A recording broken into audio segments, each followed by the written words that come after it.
Bonjour à toutes et à tous et merci de votre fidélité. Avez-vous remarqué que le clochard, bonjour et merci de votre fidélité. Avez-vous remarqué qu'ici, dans cet évangile, c'est le clochard qui a un nom, alors que dans la vraie vie, les clochards, bien souvent, sont anonymes. Et ce nom de Lazare signifie El Hazar, Dieu a secouru. Ainsi, cette parole nous dit d'abord qu'aucun pauvre n'est invisible aux yeux de Dieu. Si Jésus raconte cette parabole, c'est ensuite pour éveiller bien sûr notre conscience et nous inviter à faire un chemin de conversion intérieure qui, espérons-le, se traduira dans les actes de notre vie quotidienne. Oui, Dieu est le premier à venir à notre rencontre, le premier à nous secourir, à nous libérer.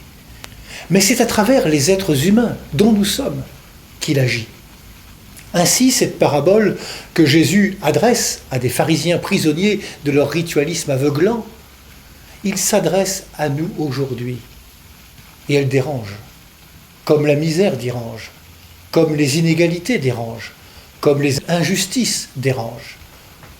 Devant la détresse et les précarités extrêmes de ce pauvre Lazare, et devant l'opulence extrême du riche anonyme qui semble se cacher la face, nous voilà, lecteurs d'aujourd'hui, invités à nous positionner devant les inégalités de toutes sortes qui créent des écarts immenses entre les pays, les nations, les personnes.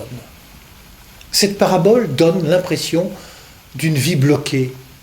Devant de tels écarts, comment nous situer? Que pouvons-nous faire? Y aurait-il une fatalité? Mais si Jésus raconte cette histoire, c'est pour nous dire que non. Cette parabole dérangeante nous met devant notre vocation humaine. Qu'est-ce qu'une personne humaine aux yeux de Dieu? Ainsi, Jésus veut nous mettre en mouvement. Il veut réveiller, éveiller notre foi. Il veut nous inviter à commencer aujourd'hui, pas demain, aujourd'hui, à entrer dans le mouvement même de Dieu qui, lui, ose venir à notre rencontre alors que nous sommes des pauvres en amour et en justice.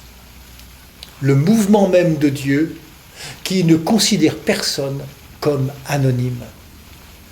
C'est vrai qu'il est plus facile de se protéger que d'oser s'engager dans le combat pour la justice sociale. Ce que Jésus reproche, ce n'est pas la richesse de l'homme, mais c'est d'être passé systématiquement à côté de Lazare sans le voir, l'avoir ignoré, d'être resté dans son monde, dans sa bulle.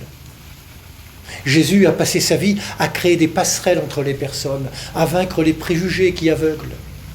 Oui, Seigneur, ta parole est provocante, mais elle me dit qu'il n'y a pas de fatalité et qu'à tout moment, grâce à une rencontre, la vie peut changer, la mienne et celle des autres.